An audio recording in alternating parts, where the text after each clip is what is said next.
Welcome back to Philosophy of the Barber. Today's guest is Cody Walker Jr. He's been a barber for 4 years.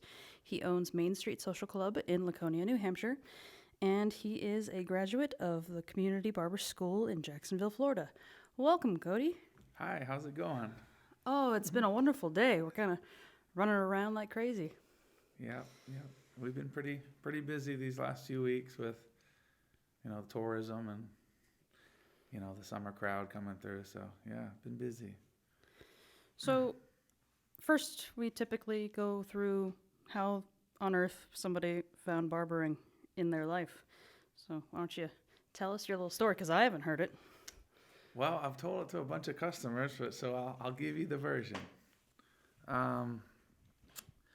I got in my early 20s, I was involved in music, and that was a big part of my life, and I thought that was kind of like my end game. I thought no matter what, I'm going to play music, and I just kind of got burnt out on that and started trying to find a real career and something without paperwork and without stress and something that would be a fun job. So I just woke up one day and said, hey, maybe I'll try barber school. And got on Google and found out that there was a barber school about a half mile from my house. So I just went down there and talked to them. And yeah, that's kind of how I got into it. I have no barbers in my family or anything like that. So it's kind of a new thing. So obviously you were living in Florida at the time. How did you decide on that particular school that you went to? Well, I called around, and they were really the only school that answered the phone. And I found out later that the other schools were closed down, so they were the only school in my area. There were some cosmetology programs around, but I kind of wanted to just do barbering. So, I went in there and talked to Mr. Parks, and he said, come on in, bring some money and show up, and we'll get you enrolled. So that's what I did. So what was your experience with barbering prior to, thinking about that as a profession? Do you just frequent barber shops? You enjoy the atmosphere? Or? The funniest thing is I really have not a lot of experience in barber shops because for a long time I was just getting my hair cut by a friend of mine who was a musician who had a salon. So I've just go in there, and so going to barber school was really one of my first experiences in a barber environment. I went to some kind of older guy in the neighborhood once or twice and wasn't real happy with my haircut, so just wound up going back to my friend. And so I have not a lot of experience in barbering until I went to school. That's when I started kind of understanding that barbering was making a big comeback and that it was kind of just becoming a more popular thing. So yeah, I got really lucky just stumbling into it, really. So what caught your eye most, and what kind of became your focus in the profession? Because obviously, in my case, I love shaving. I'll give up cutting hair and doing a bunch of other stuff that barbers do if I could shave faces all day. Do you have something that is really close to your heart and something that you love to focus on? That's a good question. I really enjoy the interaction with people the most. There are certain haircuts. I think every barber has their strength and weakness. So for me, I really love connecting with people that I find a common ground, music or whatever it might be. And I've met a lot of great friends through barbering. So sometimes I feel like my friends are just coming to visit me. So that's probably my favorite part of barbering. It's hard for me to nail down a particular service that I like the most. I like easy haircuts. More difficult haircuts, I can pull them off sometimes. I struggle with them sometimes. But yeah, I like just talking to people and laughing and making friends and stuff. That's my favorite part of barbering. So your ideal day is everybody coming in wanting a 3.5 on top, tapered down, and boom, done. I love that, yeah. As long as you got enough time to have a good conversation. Yeah, and actually thinking about now with the way things have been going with Corona and sanitation, that I'm just going to extend my appointment slots, and so I can just focus more on answering the phone and talking to people and greeting people, and instead of just trying to Bang do as 'em many out. haircuts as I can a day. I just want to have a more enjoyable experience at work. I don't want to be stressed and back to back and running behind. So yeah, I love just talking to people and hanging out, and yeah, it's my favorite part. Well, and we've had conversations in the past when you were um, converting Main Street Social Club about like what your goal was as a shop owner. That you don't want to do 20, 25 haircuts a day. Like you don't want to be a slave behind the chair. You want something to be a little more on the leisurely pace. You don't want to have to worry about a slam and shop necessarily. Yeah, And yeah, that's the atmosphere you wanna grow in that shop. right. And I'm hoping that, I guess, I've done a lot of thinking on it, and I've kind of calculated things, and I've found for me personally that if I'm stressed and I'm overworking, I wind up spending more money outside of work. And I've found if I have a balance between work and my free time and everything, that I can actually get by better with less. So I feel like if I do a few less haircuts a day and I'm happier, then that's better for my overall well-being. And I think that it allows me to do better services and has a better connection with the customers. So that's kind of like my goal now is every haircut, I want to have a great time, and I want the customer to be happy.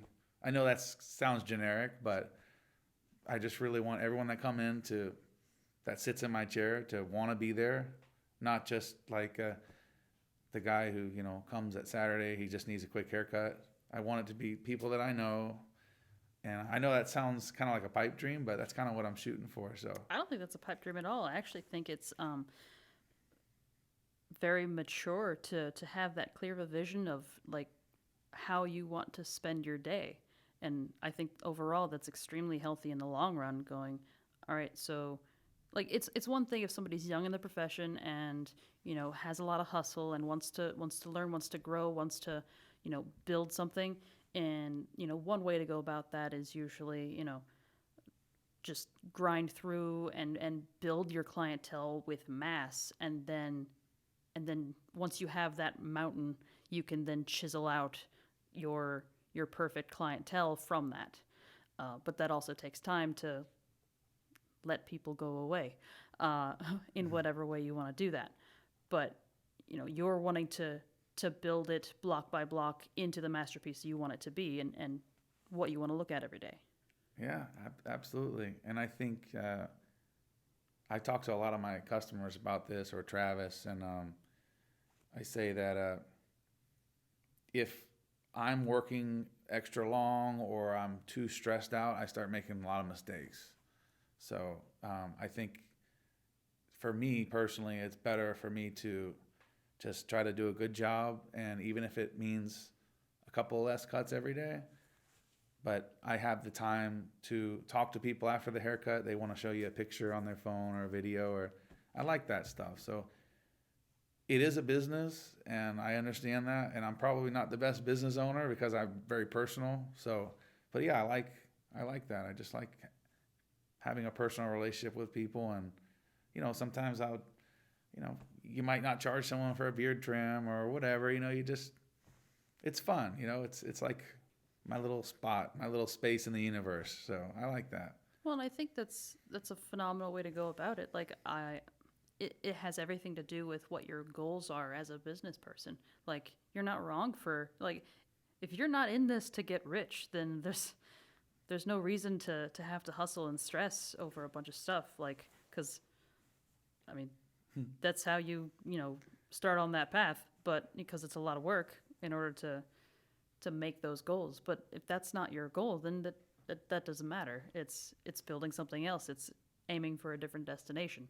And as Right. long as you're still on the path to reach that long-term goal, that's all that really matters. And that's your business and your prerogative. Yeah, and if I can, if I can live my life comfortably with that, then it works great. And I'm hoping one day the shop can grow a little bit, and if I can get another guy in there, maybe it'll be a couple more bucks, and But I'm just trying to enjoy it. And yeah, I remember when I first opened, you know how it is. You first open, you'll do anything for everybody. You're coming in early, staying late, and one of my regular customers, I kind of didn't see some thing on his neck, and I'm using the clipper, and I kind of got him, and I realized right there that I've been here for 12 hours, and I'm now making mistakes, and I could possibly lose this guy forever. So is it really worth it?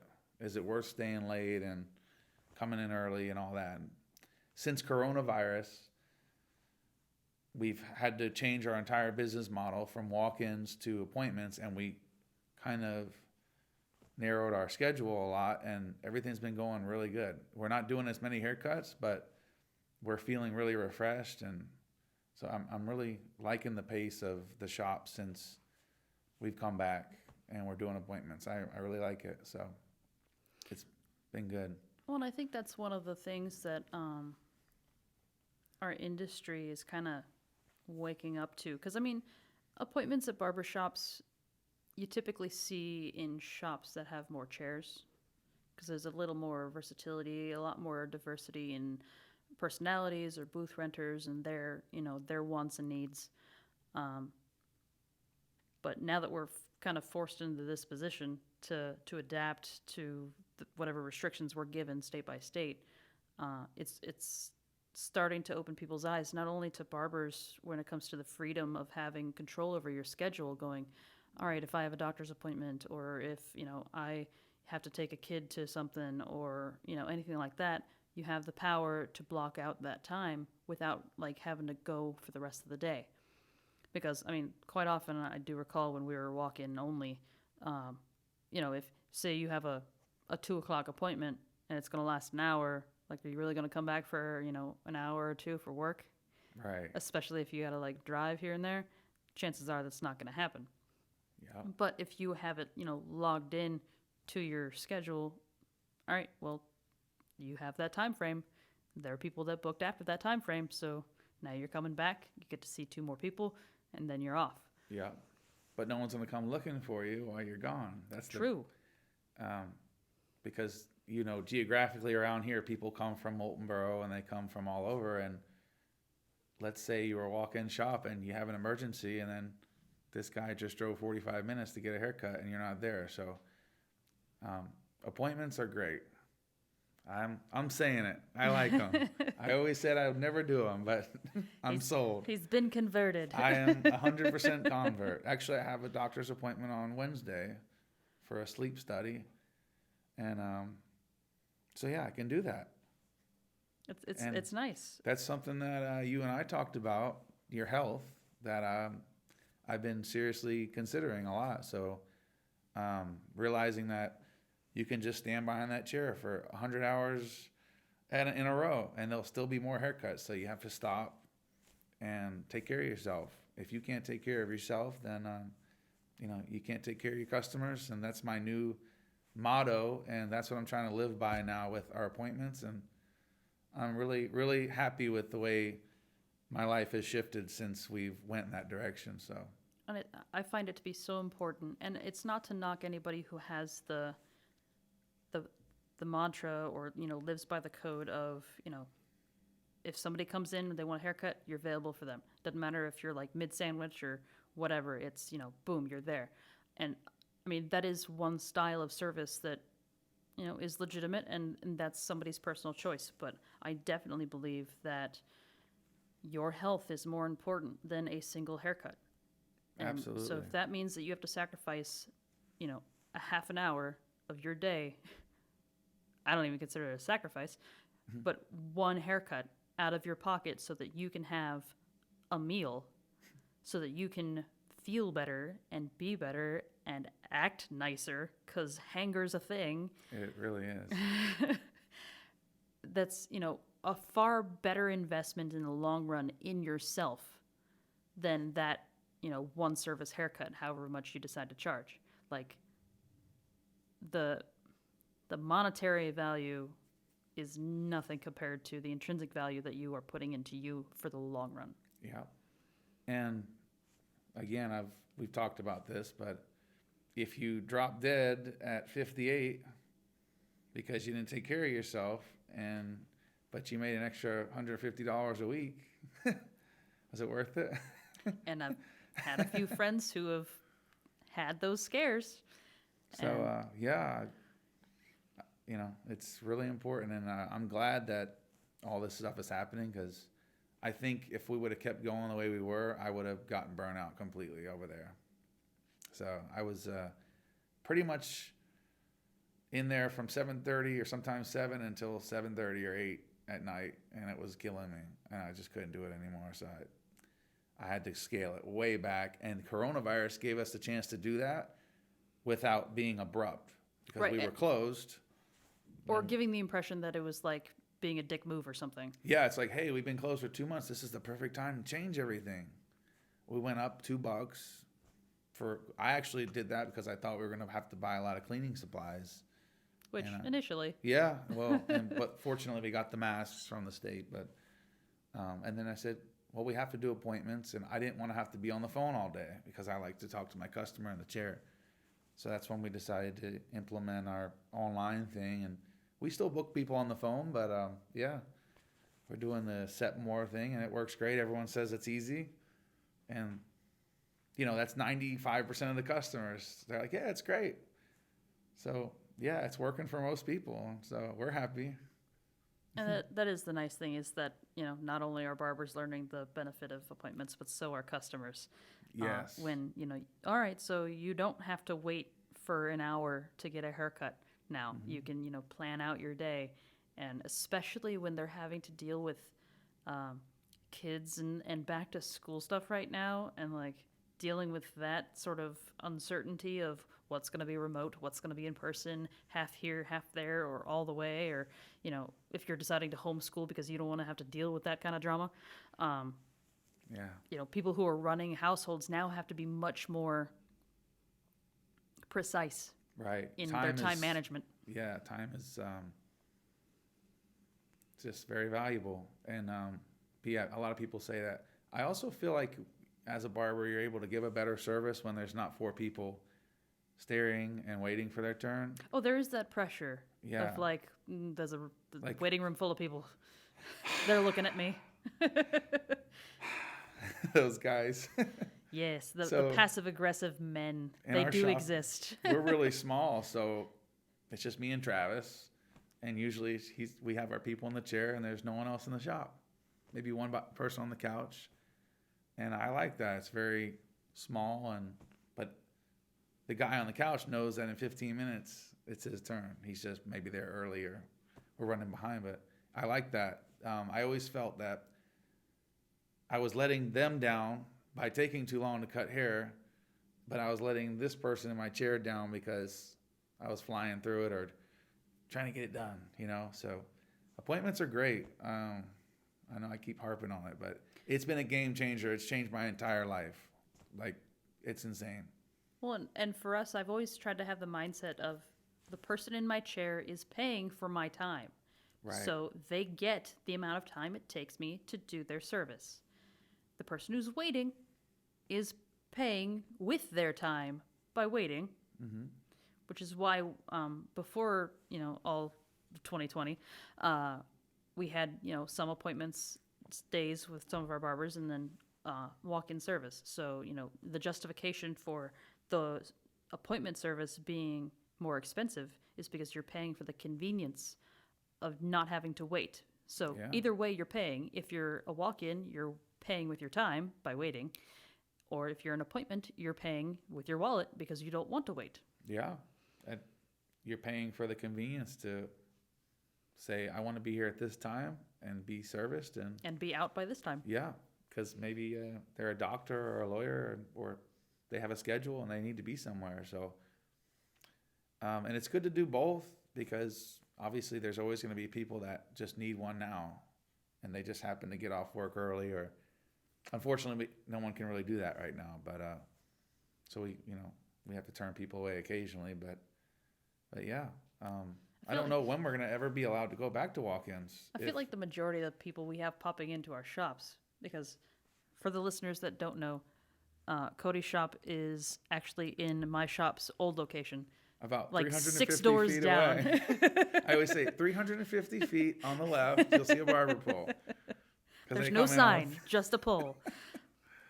So Yeah. I think the majority of people that are walking into our shops, like looking to get a haircut right then and there, aren't from here. Yeah. Yeah. And didn't, for whatever reason, bother to look up the guidance for when they decided to go on vacation in New Hampshire. Yeah. Yeah, we got someone from out of state today, and I hate turning people away because the old mantra, like you said, if you turn away a customer, you just lost a customer for life. But hey, it is what it is. You lose your customer or you can lose your shop because you didn't follow the rules. Yep. So we're just doing the best we can. And I always try to give them an alternative. Like, hey, I can set you up for another day, and I just do the best I can with it. And, but it's tough right now. It's tough being in the hair industry during a pandemic. It's a lot of stuff. Well, I think one of the great silver linings from lockdown and the reopening is really the camaraderie and the network of barbers that, some people have the mindset of, kind of a gruff or competition, like, them over there kind of a thing. But we have the luxury of having a really great rapport and being able to reach out to one another to, be cooperative and collaborative if necessary. That way it's like, because there's so much work for us here. And I realize that the rest of the country may not be like that, but in little old New Hampshire in the Lakes region, we're kind of busy. Yeah. So when somebody calls and, they want a haircut, the day of or the next day because they're going on a trip or whatever, and we are, fully booked, I like having the ability to go, hey, I can refer you to somewhere that will give you just as good of a haircut. Oh, well, actually, people have been telling me that you guys sent them over. And I said, well, that's really nice. Well, because, like, especially when somebody has a limited amount of time and I can't accommodate them, I go, but I can send you somewhere that can. And it seems like the few times they've called, we've been able to get them in like the next day. So yeah, that's cool. And it's really nice that you guys do that, But yeah, it's nice to have the endorsement from another shop that's much more established. So yeah. But even we haven't covered this part of your history, but you used to work at Rick's Barbershop in Meredith. Yep. Which, wasn't that our first interaction? Didn't you send me like a Facebook message because you were moving up here? Because I was going to bring that up. You want me to do a little quick backstory? Go for it. So, how I found New Hampshire was through the music industry. I was playing with a little blues band, and we did a little tour, and we wound up in the Lakes region and in Weirs Beach. And that's how I first discovered New Hampshire and Laconia. So when I got my barber license in Jacksonville and I thought I was halfway decent enough, I decided I wanted to relocate, and I just Googled Barbershop Laconia and found your page, and then I emailed. I said, hey, what's the barber scene like up there? Are there jobs, or is it busy? And yeah, you said, yeah, go talk to Rick. He's looking for a barber. So started talking to him, and then wound up coming up to visit and meeting him in person. And then I worked there for about a year and a half. Good shop. I was pretty busy there, so that was kind of my introduction to barbering in New Hampshire. And that's not a bad shop to start off in, especially when you're, pretty much right out of school. Yeah, it was a good shop, and there's a lot of loyal customers there, and I met a lot of great people there, and it was cool. I just kind of felt like I was ready to do something new, and I kind of stuck around as long as I could, and I just felt like I just felt like maybe it's time for me to do something kind of on my own. And I've always kind of been an entrepreneur at heart, because as a musician, I worked for myself, and I always used to say, I just want to do my own thing. And before I met JD, I was kind of going around to different shops, and I wanted to find a shop where I could just put my barber chair in the corner and just run my own, just me, kind of like a chair rental. But I didn't want to wear a uniform. I didn't want to conform to anybody's hours. I'm not like a nonconformist, but I just needed to autonomy. have complete control over my schedule, my life, my income. And I went to a few shops, and nobody was really looking for anybody. And how I found JD, and I guess we can go into that backstory a little later, but I found JD through the beauty school. I took my daughter there, and she was thinking about maybe getting into hair one day. And I told him that I'm an unemployed barber, and I was actually thinking about taking a break from barbering and just trying something new. Because the last two barbershops I'd been at, I just wasn't getting the fulfillment that I needed. And they told me that JD was getting ready to sell his barbershop. I had no idea your history with him or anybody's history. I just knew there was this kind of older guy that had a little barbershop on Pleasant Street, and he wanted to sell it. So I went and talked to him, and his asking price was a little higher than what I had. So I said, hey, I'm sorry. And he wound up calling me back right as I was getting ready to sign a lease for 653 Main Street across from Barbery's. I was going to do something in that spot where that also used to be JD's barbershop. And he said, don't do it. Don't do it. That guy. And long story short, he said, there's this little space, 610 Main Street. It's a great location. And I obviously had peeked in the window before, saw there was a barbershop there. And I thought it was cool. And then it was empty for a while. So I thought, wow, I'm looking around and there's lights. There's plugs on the wall. I'm going, this is like perfect barbershop. There's a shampoo sink already installed. Everything you possibly needed. I mean, I'm still using the broom that you guys left in the basement. I mean, it's like, holy crap. I literally. I got that from JD. Thank you. Really? I was just so blessed with that opportunity. And we started out, and he had his sign, and I put my sign. Then he told me to take my sign down. And then once he left, and Travis came on board, I said, okay, I can't call it Cody the Barber LLC anymore. And then started deciding that, hey, we're going to change the name. We're going to rebrand it. And we're going to like take this to the next level, you know? And so it's been fun. It has been crazy, but I'm very lucky. I know that I'm very lucky to have the opportunity to do it. And, you know, you did a lot of work in there with the lights and, all right, you know. Let's unpack this whole JD thing that you and I have together. So when I was barbering for about a year out of school, I always wanted to open a shop. And I happened to hear that there was a guy who wanted to sell his shop in Laconia. I had been in Laconia all of one time, I think, to go to Weir's Beach, actually. So I was like, oh, okay, I'll go, talk to him, check it out. Turns out this guy was like my father-in-law's best friend. My father-in-law at the time, his best friend. Oh, okay. Interesting. And so we talked, we chatted. First time rolling up in Laconia is like 5 o'clock at night. It's late fall, so of course it's dark. Everything's closed on Main Street. It's like a ghost town after 5. But like you have that roll up and you see there's on-street parking. Oh, yeah. Count the banks with ATMs within walking distance because, cards were not all the rage at the time. And then, there's a beauty school and that big glass storefront. Yeah. It's awesome. And I walk in and it's a little lackluster. Back then, it was like white walls. There was carpet. Legit carpet. That is so strange. With a section of tile where his station was. Kind of like how 653 Main is. There's carpet in there. There's a little area with old linoleum or maybe asbestos tile or something. Probably hasn't changed since he had his shop there. Yeah. Oh my gosh. So, yeah, drop ceiling. Like you saw none of what you see there now. Oh, with the nice tiles that are up there. So there was actually a drop ceiling in there? There was a drop ceiling, and above the drop ceiling was that tin ceiling. Wow. Because my original plan, based on what I saw at the time, was to get the drop ceiling tiles that look like tin. Yeah. Oh, so I was like, well, there's already a drop ceiling there, so I might as well get those tiles to replace it because I wanted that look.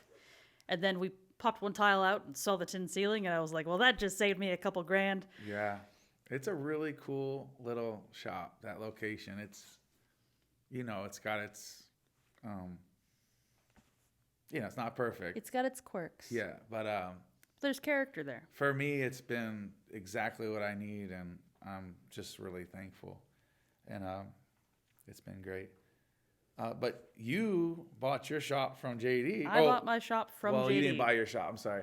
You bought his business, which is what I did, right? And then changed the name. So I bought his business for, we'll just say, under 10 grand. And I was young, 22, 23-year-old, and did not put a non-compete clause in that contract. Yeah. So when I bought the shop, I did like 3 weeks of overhaul to totally like renovate the place, and then we opened. There was no grand opening. It was the boom. All right, let's work, because people already knew that there was a shop there. So I was just waiting for people to walk in and get a haircut, because there was just the general knowledge between the salons and the barbershops downtown that you could just get a haircut downtown and somebody's going to walk in. So in essence, I paid for the ability to get his clientele to stay. Yeah. That and a barber pole is basically what I got. Because you didn't use any of his equipment, right? I actually, I still have his mirror from his station. Oh, wow. That big mirror that has our decal on it. Oh, wow. Yeah. That was his station mirror. It's cool to keep like a little memento, like that. Like I And have it's his cool sign up in the shop. Well, it's the only thing that has our name on it now. Yeah. We don't have a sign, so. Yeah. But I traded his barber chair for another barber chair from the barber school. Oh, cool. So, his barber chair had a headrest. I was trading it for a barber chair without a headrest, but it was the same brand as the other two chairs that I had. Oh, so it matched. Correct. Yeah. So that's what mattered for me.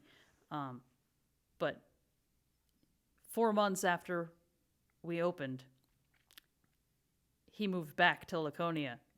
Was that Busy Corner or yeah, Pleasant? his Busy Corner first. Oh, yeah. And then that shop eventually caught fire. Like there was, I think homeless people broke into the basement and set a fire or something. Yeah, that's what he told me. Yeah.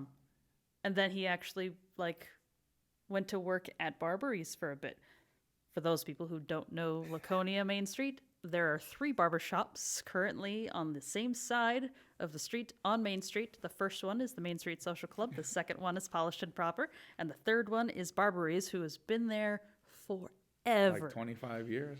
The owner's name is Dan. Dan Barber. He's a nice dude. He and I get along really well. He can come off as a grumpy guy just because he can't always hear people. Comes with age. But they used to feud when JD had his shop across the street from Barberies. Like, they would go out and yell at each other. It was like some old school, like, feudy movie stuff. Yeah. I've heard some stories with the binoculars. So JD looking across the street. He's like looking for his customers. Are they cheating on me? Yeah. Where's my customers? But the fact that they were able to, like, get along and work in the same shop for, like, that particular bit of time was just so shocking to me. It was very nice of Dan to open his door to JD. Right? After everything they'd been through. And then he went to, like, that was a couple of months. Then he went to Meredith for a little bit. That's right. Because he always says, I didn't do very good in Meredith. And then he went to Franklin for, like, a couple of weeks, kind of a thing. And he set up right next door to another barbershop and went $1 cheaper than them. They're 20, I'm 19. And then he came back to Pleasant Street.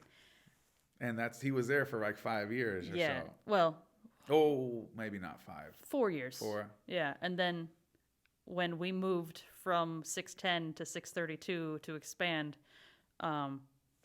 he was like, I can get my old spot back. Yeah. Yep. That's basically what he said. He said, it's a great barbershop. Great location. And we went in there and it doesn't take long for people to start popping in when you're right there. I mean, I couldn't believe it. A lot of them were his customers, but we just got random tourists who would just walk in. And I think some of them thought they were at Polished and Proper. Probably. And if they were like, I always try to direct people there. If they ask me or they say one of the other barbers' names, I'll say, no, it's down there. Sometimes I'm halfway in the haircut and they're like, yeah, I've been here before. It used to be all dark, though. I'm like, oh, yeah. I painted it. New ownership. But it's kind of a quirky thing about being in that location, I guess, and us all being so close together is that people are gonna get on Google and go to the wrong place or whatever. But it seems that we're all commingling really well, I think. Yeah, I don't mind it. Like, I actually, I enjoy having, because I mean, we have three very different shops with varying numbers of barbers in each of them and different atmospheres, different ways of doing things. Like, it offers variety. And I'm always been a proponent of competition breeds quality, which means the more of us there are, the better we're going to be. I agree. Which is overall best for the customer because it means they have a variety to choose from. Yeah, I think barber shops are a lot like restaurants. I mean, just different flavors, different styles, and each shop kind of has its own character and feeling when you come in, and you got your old timer shops, you got your hip shops that got the guys with the mustaches and the tattoos, or you got all kinds of different cultures in barber shops. So yeah, we kind of do our little thing, and I don't know how to describe us, but I know we listen to like weird indie music, and I like guitar. I love music, and Travis is big into, football, soccer. So yeah, and it's a lot of fun. Each shop has their own flair, and people are just going to be drawn to different things, and that's like you said.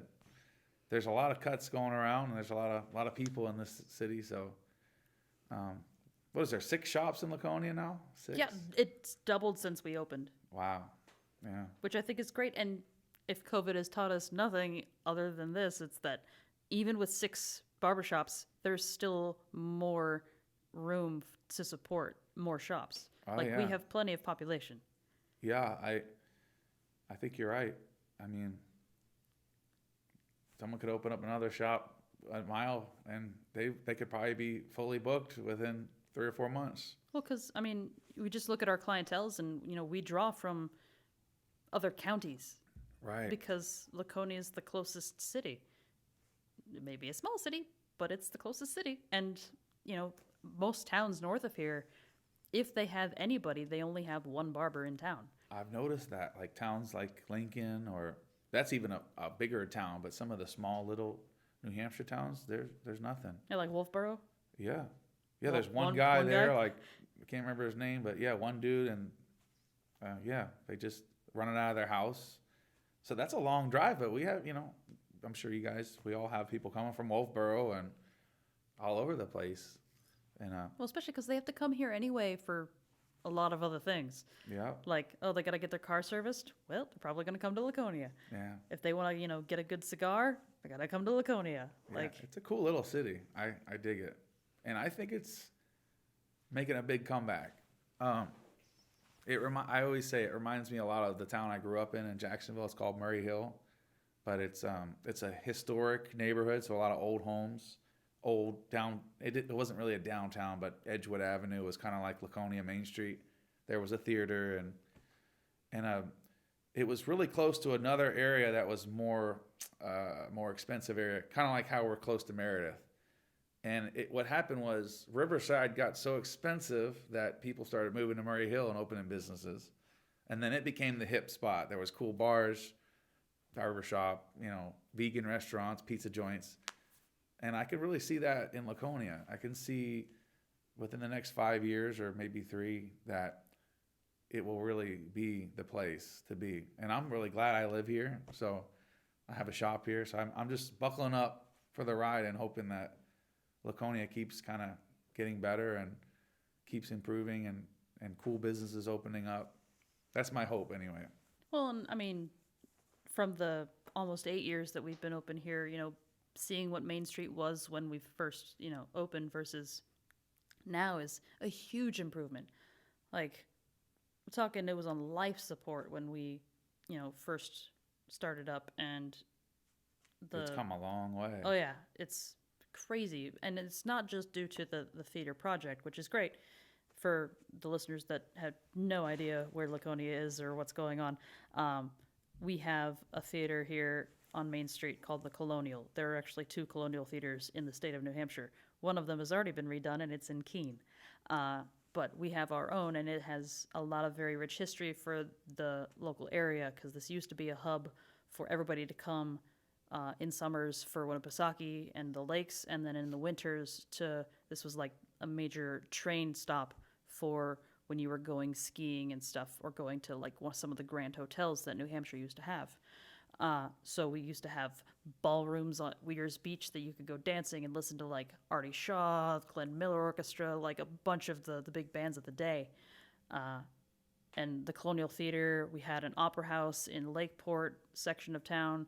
And, there was a lot of culture that came through here at one point. So the fact that we're now revitalizing that theater is huge, especially for downtown, because it was a big, like, black hole of when's somebody going to do something with that building for a long time. Oh yeah. And now the city is helping with its renovation so it can be the gem that it once was, which is exciting. But since then, like, despite that just not happening for a very, very long time, the rest of the downtown businesses, this is a huge area where this thing called urban renewal that happened all across the country at a lot of different downtowns went from like the big mall craze, where it's like malls everywhere, everybody wants malls. And now they're all empty. Malls. But like a lot of downtowns tried to like mimic malls to be very walkable and very closed off, where it's like park and walk. Yeah. So for a long time, Main Street did not go all the way through downtown. That little chute that we drive up used to be walking only, like totally concrete. So that is crazy. We suffered from that, which really, really hurt downtown. And then there was some resurgence. We still had like large, not say big box, but like larger department stores and other things down here. And those died off. And, the 90s were good for some people, but not for others. And then, 2008 really hurt more people. So it had been struggling, and they kept trying to it's like starting a lawnmower. You get some momentum and you try and it doesn't start. You get some momentum and you try and it doesn't start. And it goes, a few tugs. But I actually think in the last 5 years, the last real tug is gonna kick up that motor to where we're gonna fly here pretty soon. And kind of touching on what you said, when I moved in there, obviously it was empty. Next to me was empty. There was the photography store, and then Spyglass Eyewear was empty. And he did a really nice job on that. And the stores in front of us, they're not allowed to be occupied because of the Colonial Project. But when that's done, those will be full, I hope. Really, just the Masonic building is kind of the one that I think needs something open in there. And even Pleasant Street they put a clothing store there. There's a really nice salon back there. So it's really filling in a lot. I definitely think for the future, for Laconia specific, I know we're getting off the barbering a little bit, but, being part of your community really matters as a barber in the long run, and being aware of, your fellow merchants around you, because especially depending on your downtown economy, like, or where you're located in your shop, like, you need to help each other out. Yeah. But especially up here in northern New England, that's kind of how we've survived. Is if somebody opens a shop, it doesn't matter what it is, downtown Laconia or somewhere very similar, if you don't have fellow merchants on board with you, you're not going to last. Wow. Because we cross promote so much. Right. And we actively speak about things that we like. And if we like something, we go there. If we go there, that means we're going to talk about it. So if we have customers and they're asking, they're already going to your bike shop. Oh, hey, where can I get a haircut around here? I need one. And they'll send you where they go. Yeah. Yeah, you're right. It's definitely a tight-knit little area, and I see it on the up and up, definitely. Because it's good for everybody.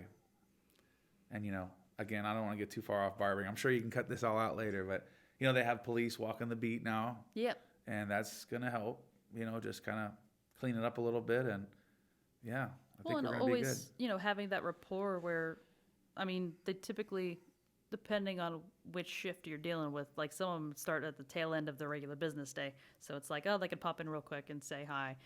But, sometimes they can, the morning beat, you can be like, oh, hey, can I, keep my coffee here and I'll stop back once in a while. Yeah, that's cool. And, overall, it's we're very fortunate in our community that we uh, we have a phenomenal rapport with law enforcement and outreach, and just we feel safe, generally speaking, in a lot of the areas of the city.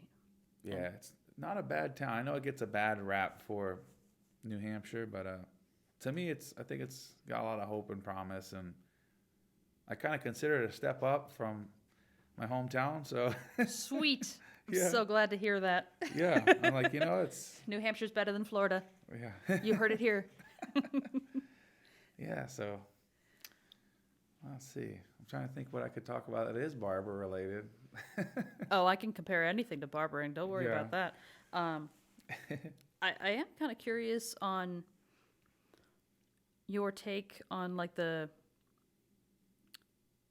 from your experience, obviously working at Rick's and checking out other shops in pursuit of finding your own gig. Like, what was lacking in the atmosphere to make you really feel comfortable and want to stay? Like, because I mean that's huge when it comes to a barber. Finding their home is where they have to spend their time all day. Yeah. Let's see. How can I word this? I guess I wasn't feeling the camaraderie anymore. Just that. Hey guys. It just kind of felt. I just didn't feel like it was that much fun. The atmosphere was good. The decorations are great. It's a good looking shop. Nice chairs. Yeah, but Good strong clientele. like the atmosphere for the barber is not the aesthetic. It is really the relationships that you have with your fellow coworkers, and the vibe that you feel on a day-to-day basis going in there. Like typically the reason for anybody in any profession to really not like to dread going to work is because they have to deal with somebody negative or to possibly encounter conflict. Like there's something like that they're not looking forward to, so they're like, it's the grind. It's typically not what you're doing for work. Right, because cutting hair I enjoy it, and I actually should say that probably it was me that was probably the biggest issue, because in my heart of hearts I knew I wanted to work for myself, and I never went to work there to leave. I thought I was going to work there forever. I was going to move to New Hampshire. I was going to work at that shop, and it was only 15 minutes from my house. So for a New Hampshireite, that's a pretty good commute. But I don't know. Maybe I was picking it apart or something, but I just felt like,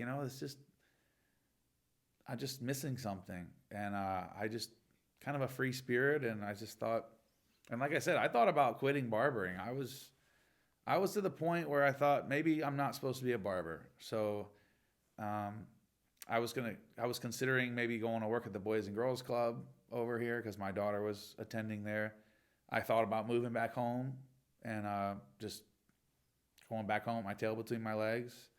So I have to take responsibility that it was probably a lot of it was me, that I just wasn't feeling it. I wanted to do my own thing, and I would come in the morning and say hi to one of the other barbers, and he just wouldn't even respond to me. And you got to work this close to somebody all day, and I'm just like, well, all right. Then I started kind of having negative feelings, like, hey, if he's not going to say hey to me, then I'm not going to say hey to him. Then I would purposely not engage with him all day long. So it just started feeling like a game or a psychological thing. And I'm just like, maybe it's just time for me to do something new. I was there for a year and a half. I know that's not a really long stint, but, I did the best I could, stayed the best I could, and I was always on time and, did my job. But when I went home, I just wasn't feeling fulfilled. So, Well, I mean, I think it's really important for anybody in any profession that communication, number one, that's obviously a growing thing for anybody going through life, is like learning how to communicate with other humans who are probably not very good at communicating either.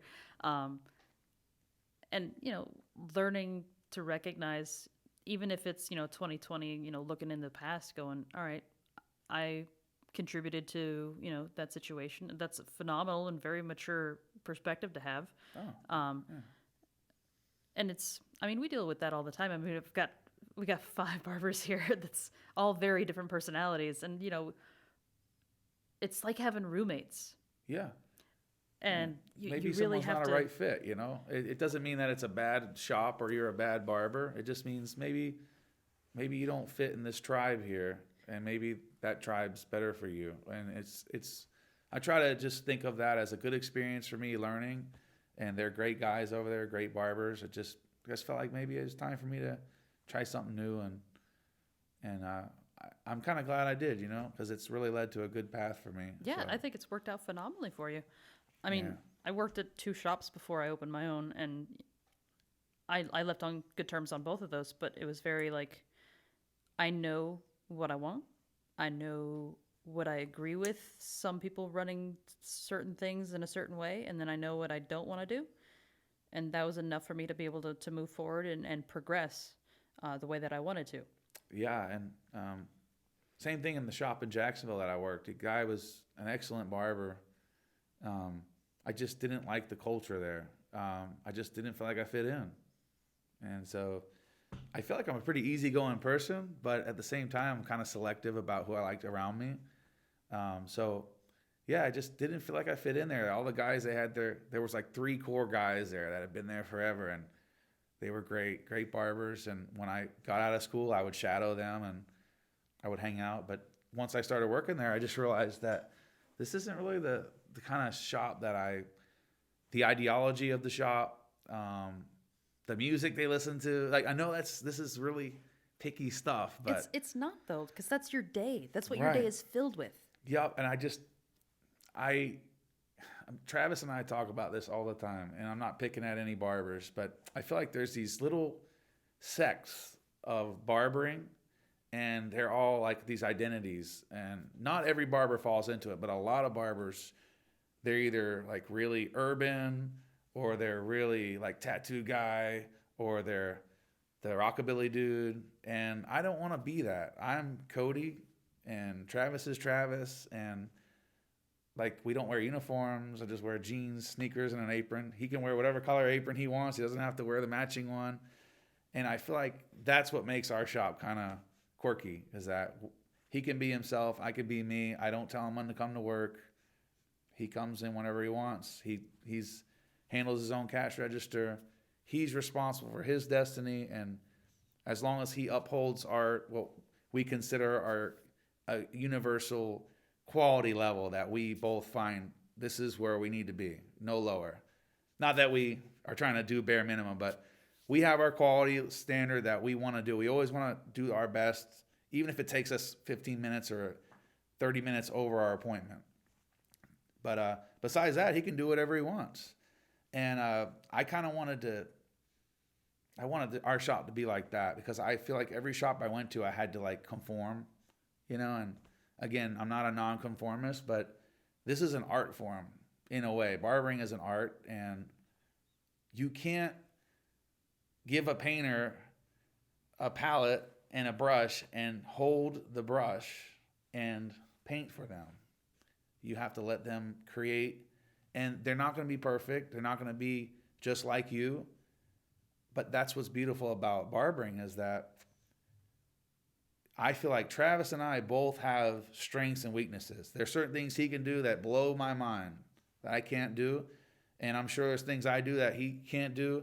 But that's what makes us unique. So some people only go to him, and that's awesome. And some people only come to me, and they like the service that I provide.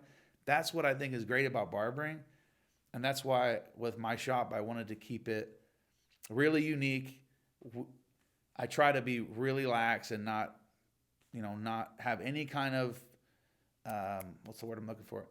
Really no restrictions. It's just like, hey, just be yourself, be friendly to the customers, be on time for your appointments, obviously, and do the best job. Don't cut people.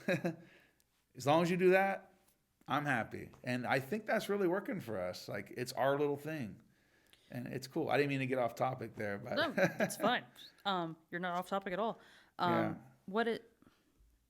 Something comes to mind. Like I've experienced shops and talked to people who have experienced shops who have a very similar situation to what you and Travis have. And do you find that there might be a possibility? Like, do you guys have an understanding that's clear between you that Main Street Social Club is uniform when it comes to certain things, like obviously the hours of the shop, generally speaking. Yeah. But like Product. I discourage him to bring his own product in because I want to offer consistency for the customer. And he's pretty happy with the products that we do use. He likes them a lot. And I kind of found them myself because I didn't get like phone calls from any sponsors. Like I know there's these prominent pomade companies that go around and they sell pomade. So I went with Clubman because to me that's old school. So I got like a Clubman pomade. They're not very expensive.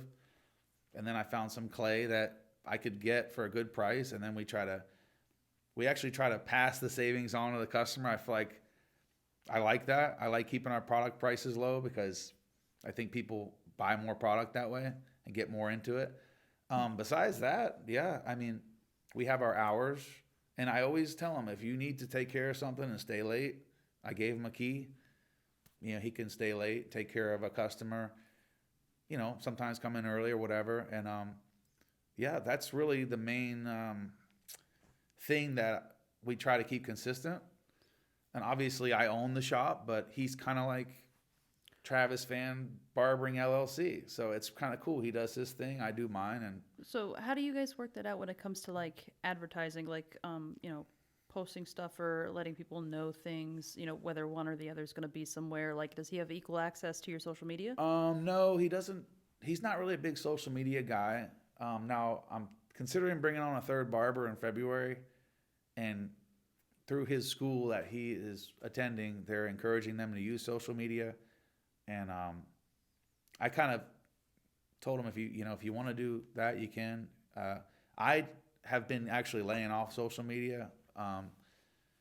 As far as when we first started, I was saying, hey, Travis has an opening today. And I always try to, if I can, get a new customer to go to him, because not that I'm more busy than him, but there's just that stigma about a shop that if you own it, people want to go to your chair a lot. So I want to make sure that he has an opportunity to earn a good living. And, you know, so if I get a new customer that calls and they haven't been in the shop, a lot of times I'll just book them with him. So even though he's his own guy, you know, I feel like we are a team. And so I feel like we really work together.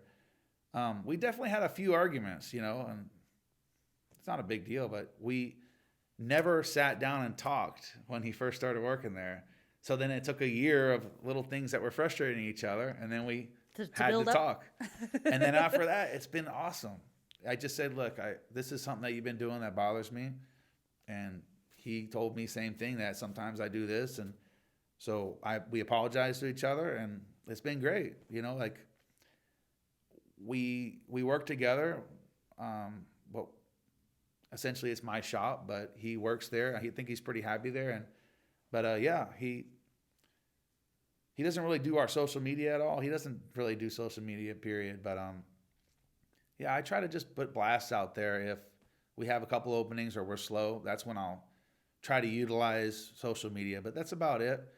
Actually, another thing is we try not to even market our haircuts at all. We don't put pictures of haircuts anymore. I've been doing a lot of research and reading, and I just realized that I want to market our atmosphere more than the haircuts we're doing, because I think anyone can do a good haircut. And you go on Instagram and all you see is airbrushed haircuts with perfect pompadours and loud Latino music and everything. But I don't want to do any of that. I want to be the complete opposite. So all I do is I take little pictures of the bar.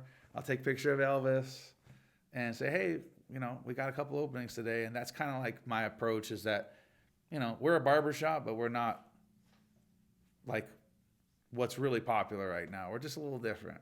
Well, you're I would say a strong purveyor of what we talk about on the podcast all the time, which is that 80% of your experience is the shop and talking to your barber, and that experience that you're having, the haircut is 20%.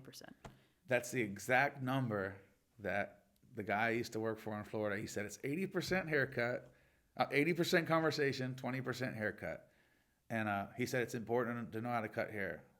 But the most important thing is yourself, selling yourself, having a smile on your face, and making people feel good. Actually, there's a new thing that I'm trying to implement that I saw from Ivan Zoot. I'm sure you've seen Ivan Zoot. I have seen Ivan Zoot. But he says, don't ever drape a new client until after the consultation. I thought, that's actually a good, like, so if I have a new guy coming in, I'll spin him around. I'll say, hey, man, hey, how are you? And I'll spin him around and we'll look in the mirror together and I'll just talk to him for like 5 minutes. And then once I'm pretty sure I know what I'm doing, then I'll throw the cape on him. So, I feel like that little extra time maybe is going to help us people feel good, feel like we care enough to take that 5 minutes and just, hey, man, like about, people are particular about beards. Like, hey, do you want to keep the length down here or what do you want me to do here? And once I'm all squared away, then I'll cape them up. So, we're trying to do little things like that. It's been a big learning experience for me. Trust me. Well, I think that it doesn't matter, how many years of experience you have in the barbering field. I think that, learning is a constant. And so yeah, as long as sure. you're doing that, you're on the right track. Yeah. And I've learned so much, first of all, becoming a barber, but owning the shop has been a huge thing. Feel very blessed to have the opportunity. It's really improved my quality of life, just how I feel about myself.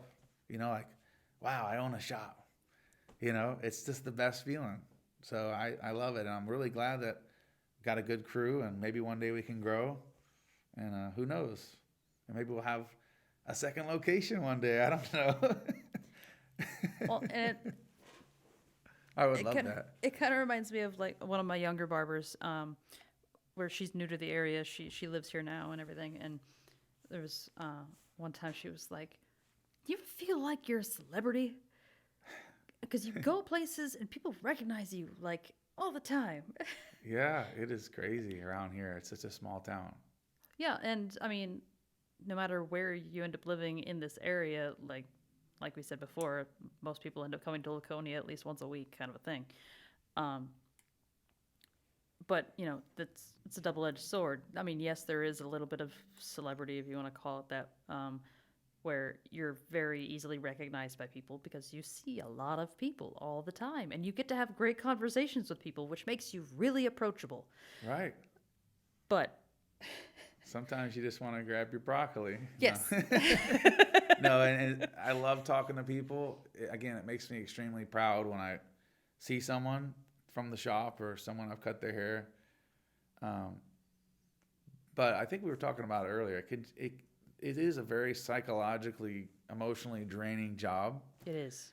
So it's not that you don't want to talk to people outside of work, but you only have very little time outside of work. And sometimes I just kind of, you just want to lay low and just, So I've found myself going to other towns lately when I want to go out to dinner or whatever. Not that I run into people all the time, but yeah, it's nice to just go somewhere and you don't have to be social. You can just eat your food and or whatever. It's one of the cool things about the whole mask wearing thing is like, if I have a mask and a hat on, you have no idea it's me. It's true, yeah. But Put without your the hoodie hat, on. without the hat, I'm lost Yeah, it's true. Your hair's noticeable. from a distance. But it's, I will say is, it really depends on the barber, because there are some people who are naturally extroverted and just feed off of people and love interaction. And I don't get the impression that that's you, because it's certainly not me. Yeah. So I don't want to. I don't know how I could say. I don't force myself, but I drink a lot of coffee in the morning, and I get up way earlier than I have to be at the shop, and I just sit there and drink my coffee, and I get to work really early. It takes me like 30 minutes, and I just clean everything, and then by the time someone's ready to come in, I'm mentally there. I try to be. But it can be tough, and obviously, sometimes you get the wrong person in your chair, and they can be really uncomfortable or awkward. And that's kind of goes back to what we were talking about in the beginning, that my ultimate work day is when I look at my schedule and I go, oh yeah, he's coming in. And I know that I'm gonna jive with those people because we just have like a friendship. So that's what I want to. I don't want to be exclusive, but I kind of want to be exclusive. And I'm not saying I'm good enough to be exclusive or we're popular enough, but that's kind of what I would like to do with the shop is eventually where it's not like a members only, but it's a more smaller, exclusive, and it's not for everyone. And I think I learned that from the music industry that if you try to please everyone, you please no one. If you're a variety band and you play a country song and then your next song's a reggae song, 50% of the people are going to like that, 50% are going to like that. But if you're a really amazing jazz band, the people that love jazz will pay money to go see you. So as a barber shop, I want to make sure that people that like what we do are coming in there, and we're not trying to appeal to a lot of the other, like we're not trying to appeal to airbrushed haircuts. We're not appealing to we're appealing to a certain kind of people that love music and arts and like community. And that's really where I'm trying to push the shop in that direction. That's why we've talked about that. We don't even want to really grow that big. I think the biggest I could ever see that shop is 3 or maybe 4 chairs. And that way people come in and they know all the barbers and all the barbers know the customers, and it feels normal every day. It feels like fluid. And I guess that's kind of what I'm shooting for there, you know. I think that's a phenomenal goal to have, and I certainly think in the next, 3 to 5 years, you could definitely get to where you want to be. Yeah, that would be amazing. You'd be amazed what can happen in 3 to 5 years that you didn't think could happen. Well, you know what's interesting? So the name of the shop, that's Social Club. So there are liquor licenses for social clubs, but no one under the age of 18 can come in. But I thought if we ever went that route, we could really make it like an adult-only social club where you can get a haircut. I don't want to turn it into a bar, but I would love to make it kind of like a social club, and maybe even do events after hours. Maybe we're already talking about doing some beer tastings in there, or maybe someone bring some nice whiskeys in and we can have some testing glasses. And I really think the idea of exclusivity and specializing in one little tiny thing and just doing it the best you can, I think that's a really cool model. And the way things are going in the economy and COVID, we have these huge corporations. We have Amazon, we have Walmart, and one of the only businesses that are going to be able to survive, small businesses, are like the hair industry, because obviously you can't buy a haircut on Amazon. So we have this opportunity to really do some awesome stuff. Because think about 10 years from now, where are you going to be able to go that's not corporate owned?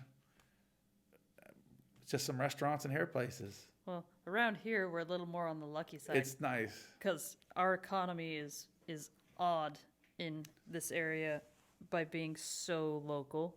Yeah. Because nobody else will open here. We literally don't have any chains except for that one McDonald's way down there. Any corporation, like big chains, like national chains. We have a McDonald's. We have a Taco Bell. We have a Dairy Queen, and I don't even count T-Bones and Cactus Jacks because that's New Hampshire specific. Yeah, it's just kind of a state thing. It's awesome. And we have a VIP O'Reilly's. Yeah, but that kind of stuff. But like auto parts, and okay. Like advanced auto parts, like Dollar Tree. But that's it. Yeah. That's all. We have no Walmart in Laconia. We have no. We have one grocery store in Laconia. Yeah, Vista. Otherwise, you got to go one town over either way.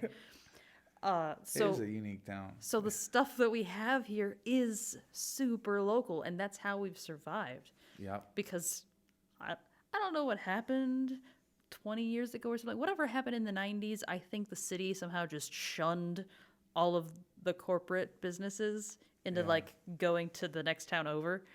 I don't know how, I don't know why. I'm not going to ask those questions, but this is what we're given for Laconia today.